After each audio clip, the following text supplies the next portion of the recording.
will never forget, I promise you this is a true story, I will never forget when Mr. Goebbels first addressed the chamber of the European Parliament. There happened to be a British deputy speaker in the chair that day. When he saw the name Goebbels on the elegant there was this moment of pure kind of faulty chance. He became more and more agitated. You could see him muttering to himself, and when it finally got to Mr. Goebbels' turn to speak, he was in such a state he said, "I now want Mr. Goering. I mean, Dr. So for the rest of us, it's wonderful to be given any kind of platform anywhere. Thank you very much.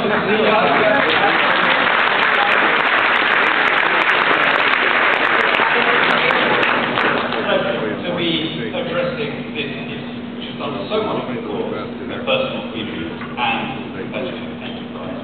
You know, a lot of things have changed in the world since your foundation in 1984. Things are changing still. A lot of established regimes are in their last legs. You know, Mubarak has gone and Saleh has fled, Gaddafi is on his last legs, but Smith stands. The nice autocrat of the free market movement reminding us of what it is we're here to do.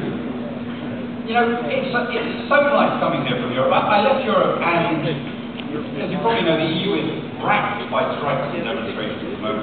Every day, at least in Portugal, in Ireland, there are crowds out demonstrating. In France, as I left, there was a huge protest. People very angry because Sarkozy managed to raise the pension age to 42 or something. What a thing to come here and find that there are crowds on the street the other way around. You know, it's like you're saying, that's enough already, and don't tread on me, you're doing your job. You know,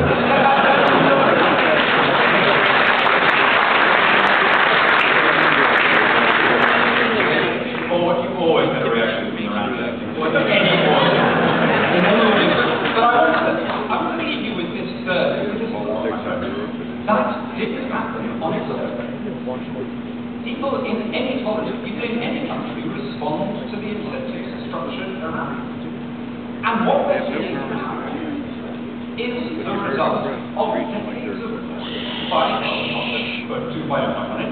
by the people in this room, the movements that you support. Back in 1984, when the CEI was getting started, you sowed dragon's teeth.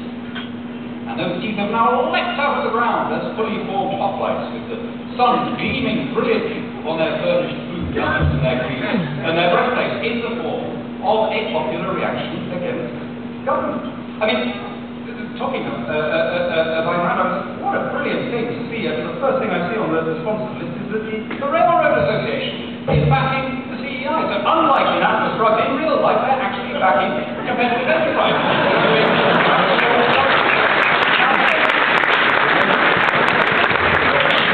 That doesn't happen on its own. I'm not present there, I'm not on any kind of percentage here, but I really am grateful to all of you who have supported CEI and who are doing so tonight. And I will go back to the United Kingdom happy to think that I'm leaving behind me patriotic Americans who are prepared to back with concrete and hard cash the ideals that people like me are enunciating. You know, what makes CEI different, what makes it, I think, unusual, even in the free market conservative, is that it has always been very careful to draw a distinction, which is often lost on lefties, between being pro-business and being pro-market. CEI, because it is genuinely libertarian, genuinely in favour of enterprise, has, I think, to some extent, probably cut itself off from some sources of corporate sponsorship. But that distinction between being in favour of the market and being in favour of big industry has never been more important than now.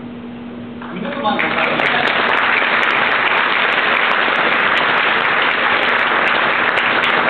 I could go to some easy target talking about what's happening under this administration. Look at what happened under the last administration. Let's make this a little bit more immediate.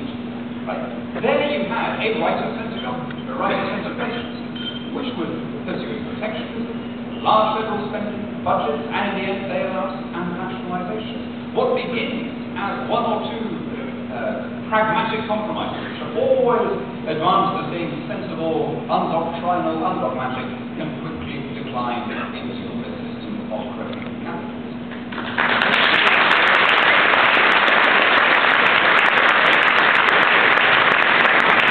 Now here's the thing. We've been winning the battle of ideas. We've been losing the battle of implementation. The speeches we've listened to tonight, if somebody had stood up and said that 50 years ago, they would have been regarded as insane. Think of how extraordinary has been the intellectual triumph of the free market right. In the sense that almost nobody now will argue from first principles that the world would be better off if governments planned things. The advances we've made since Hayek and Friedman were tentatively putting forward their ideas in a hostile environment have been extraordinary. And yet, the state has continued to grow. The share of GDP taken by governments has continued to expand. The monopolies that have existed around the world in healthcare and education and so on remain unaffected. It's as though nothing has changed in terms of public policy. Now, why is that? How is it that we have so totally failed to translate our intellectual victory into public policy? Well, it's not because we failed to convince people. A large part of the conservative tradition is simply reassuring people that they don't need to be embarrassed about what they think. I remember when I was 15 years old, going to listen to an English philosopher called Roger Scruton, who's the kind of French Smith of Britain, in the sense that he's the unthinking man's thinking man.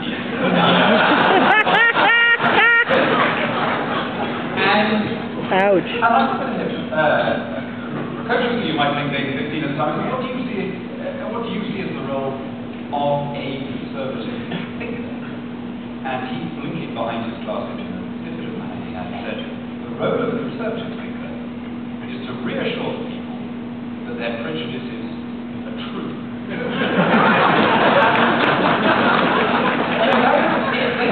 The more I think about that, the truer it becomes. Of course, it's not an original, completely original thought due to Roger Scruton. There is a wonderful passage in Burke's Reflections on the French Revolution where he makes exactly this point, and he makes it much more graphic. He says, because half a dozen crickets concealed beneath a fern make the field ring with their importunate chief, while thousands of great cats take their repose in the shade of the British oak and are silent.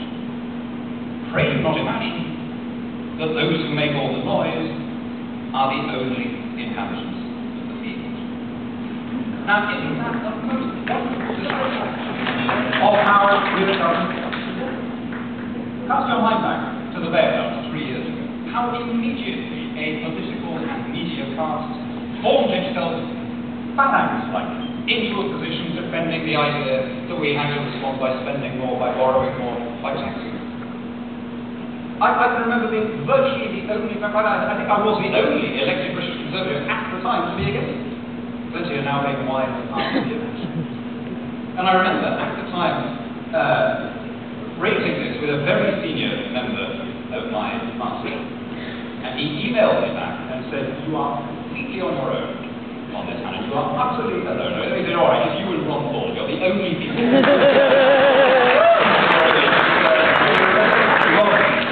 10 days later, the first opinion poll came out in their correspondent here in Her Majesty's Daily Telegraph, and I was able to supply a link to this and send a beautiful email back to this very senior member of my party saying, look, it turned out to be me, Ron Paul, and 80% of the British electorate.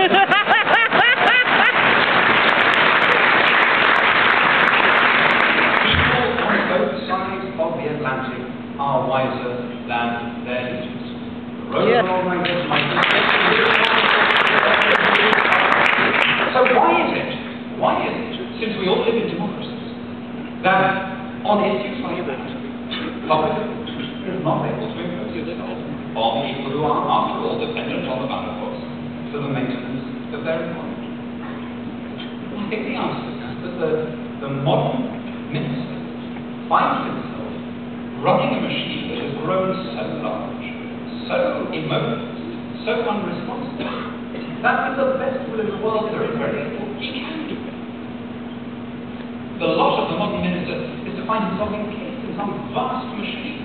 He was jabbing away furiously at buttons that have long become disconnected. He was tugging madly at levers that have worked because every idea he has to drive through some reform, some change, is frustrated by serried ranks of civil servants whose entire Weltanschauung is based on saying, oh, you can't do that, Minister. We have to keep the status quo going. There's a statutory 6-month consultation period before we're even allowed to discuss it. Now, this process has gone much further on my side of the Atlantic than it has on yours. There's a number of things here which serve to keep your elected representatives in check, which are more or less unique to the United States. Term limits, referendum and ballot procedures, open primaries, perhaps the most significant, proper separation of powers, the direct election of all these public officials from the sheriff to the school board. You may not realize how lucky, how unusual you are in having these defensive ramparts against an overweening state. If you forget how blessed this country is, you only have to look at the other side of the Atlantic. Here, you had your problem with the bailouts. We've now taken that to its next logical stage in Europe, where instead of bailing out banks and rescuing some very wealthy individuals from the consequences of their errors, we are now bailing out whole countries. And with much larger sums of money. Except we're not really bailing out those countries.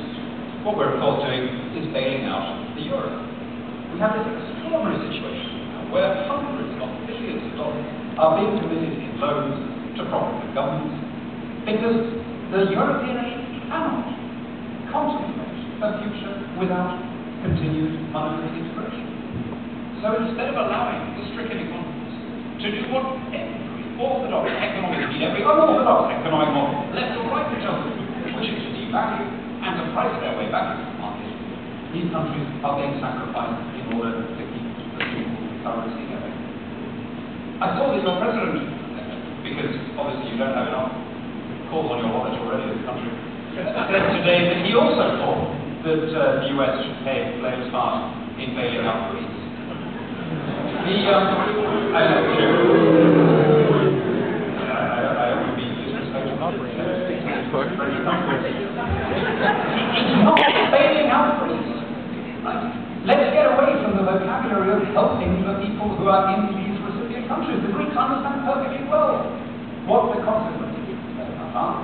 They are that the bailout money goes to European banks and bondholders, but the repayment comes from ordinary Greek taxpayers, which is why they did everything they could to avoid it. Why are you making our problems your problem? This is entirely about public legitimacy and lost public support. What we're seeing now is that the euro cannot work without the system of fiscal transfers and a full government behind it, which of course is what some of us argued from the beginning, and indeed in fairness is what some of the euro integrationists argued. I think it was John Maynard Keynes who said, "He who controls the currency controls the country." And I promise you, Fred, that will be the only time that I quote Keynes approvingly. Never mind Keynes. Let me give you a much better source than John Maynard Keynes to make the same point. I refer you to the Gospel of St. Matthew, chapter 22. Our Lord asks whether it is proper to pay taxes to Rome. You remember what he says? He says, "Why tempt ye me, ye hypocrites? Show me the tribute money." And they brought unto him a penny piece. Jesus said unto them, "Whose is this and superscription?" They answered him, "Caesar's." Then Jesus said unto them, "Render therefore unto Caesar the things which are Caesar's, and unto God the things that are God's." Now, before you conclude that I have completely lost my mind, I am not arguing that our Saviour was on one side or the other of the debate about the euro. The point is that when he was looking for the supreme symbol of secular authority, when he was looking for a way to demonstrate what we need by sovereignty, by political power, he picked economy. Economic policy is not some side issue that politicians get round to at the end of a busy day's government. It is the primary purpose of a modern state. And what we're seeing in Europe now is that when you centralize your interest rates, your exchange rates, and ultimately your tax rates, you have ceased to be an independent country in any meaningful sense. Now, okay, that's my problem. Why is it your problem? Well, let me suggest that it's becoming your fault. Because the way in which your present rulers are comporting themselves suggests that they are trying to Europeanize this country. I would say selfish, but actually it's happening rather urgently. Let me come at this another way. This is the first US president, I think probably for more than 100 years, who has not felt anything for my country. Has not felt anything good about my country. Today, the Obama administration, at an OAS meeting, gave its name to a resolution backing Argentina's position on the border crisis. Boo! You're lining up here with Daniel Ortega in Nicaragua, with Hugo Chavez in Venezuela, and pressing the claims of terrorist Argentina against a democratic country. Now, why is that? Where does it come from? What's bugging? It's not an isolated episode. You can remember the getting rid of the Churchill bust from the Oval Office. You can remember the way he was. Actually, I'm hardly wanting to complain about something about Gordon Brown. We're going to do that ourselves. You can remember the way he invented this imaginary company called British Petroleum after the Gulf War. No such company has existed for more than a decade. It's merged with Amoco and to this day has as many US as British shareholders. What's bugging me? Well, there's a number of possible explanations. Dinesh D'Souza has a very interesting book about this, where he says it's basically anti-colonialism, basically sees himself as righting these historic wrongs. Why should you care about that? Obviously, having an anti-British guy in the White House is a problem for me. Why is it a problem for you? I'll tell you why. Because in repudiating what Britain stands for now, he is also repudiating that bit of your constitution, that bit of your national paper, which as a foundation came from the English liberal tradition. And if you see your founders simply as a bunch of guys in pictures wearing wigs and funny clothes, rather than as the guarantors and creators of this unique promise, sublime and extraordinary country, that is bound to affect how you govern. Because you are not going to have that basic humility that all politicians should have of understanding that you are passing through institutions that are bigger than you are.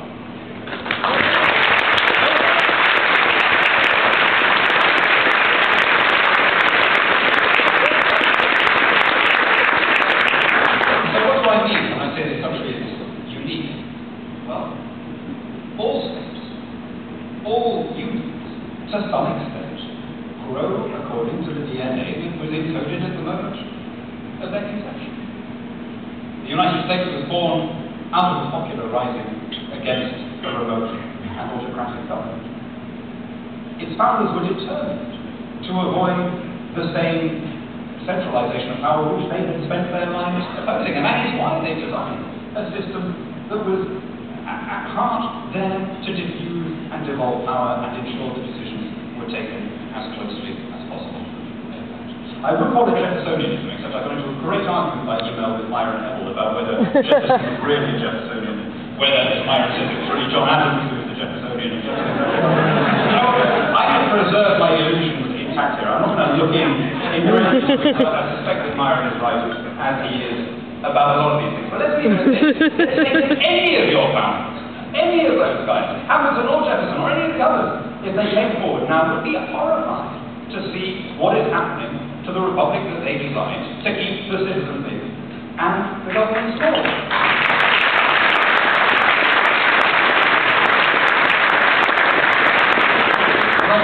All countries develop according to their foundational DNA. Now, whereas this country was born in a spontaneous popular uprising, the European Union was born out of precisely the opposite circumstances, coming together the countries that have been fighting each other in war.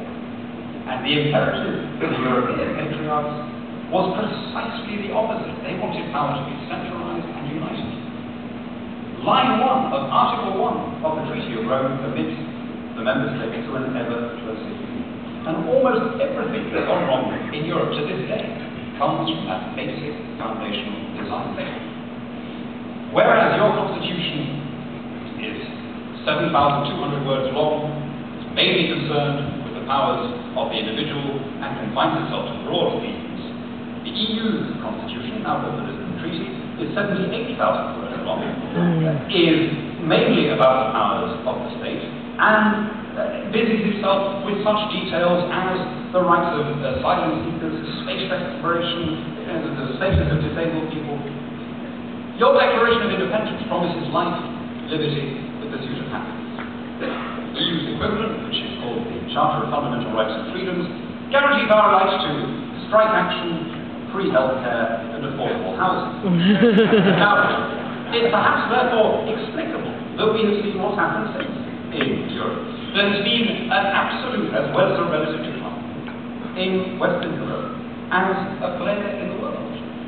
In 1974, the nations of Western Europe, which are defined for these purposes as the 15 members of the EU as it stood prior to the enlargement towards the form of communist countries, those countries accounted for 36% of world GDP. Today it's 26%, and in the year 2020, 15%. Why? Because they have assumed their foundational imperative, ever closer union. They've taken away the spur of external competition. They've sought to regulate and to export their costs. And you, uniquely among big countries, have found the secret of success, which is to govern yourself like a confederation of small countries. To have more power in individual US states than in many ways supposed nation states have in the European Union. An individual US state can still decide, whether to apply the death penalty. It can still levy its own rates of business taxes. Those are no longer privileges that enjoyed by the EU countries. We've suffered particularly. We like to think that parliamentary democracy was something that we got going. There's an argument about whether we invented it, but we like to think that we popularised and exported it. Now, dragged inch by inch into this continental system, we are losing what used to guarantee our freedom. We're losing the basic liberties that our fathers took for granted. What worries me is that you may be just a little way along the road behind us. Not because you're being dragged illegally into the European system, but because your rulers are choosing to copy it. Look at what's happening in healthcare, look at what's happening in environmental policy, green taxes, college education, nuclear disarmament, giving power to supranational bodies. These are not a series of random initiatives that have been latched arbitrarily together. They amount to a comprehensive policy of Europeanization, which will have the effect of turning this into a very different country. Let's go back to, in closing, to Thomas Jefferson. There was a line that he wanted to include in the Declaration of Independence. And he was excited by this very much. He wanted to say, we might have been a great and free people together. Well, maybe one day we might. But both of us are going in the same direction. Away from the heritage that our fathers were prepared to defend with false alarms. We, without a shot in fire, are allowing our countries to be redesigned, turned into the kind of state that the rest of the world regards as normal, but which we deserve better. We expect better of you. So let me end with a heartfelt imprecation from a British conservative who loves his country to American conservatives who still believe in theirs. Honour the vision of your families. Respect the most sublime constitution designed by human intelligence. Cherish the patrimony that you inherited from your parents. And pass it on to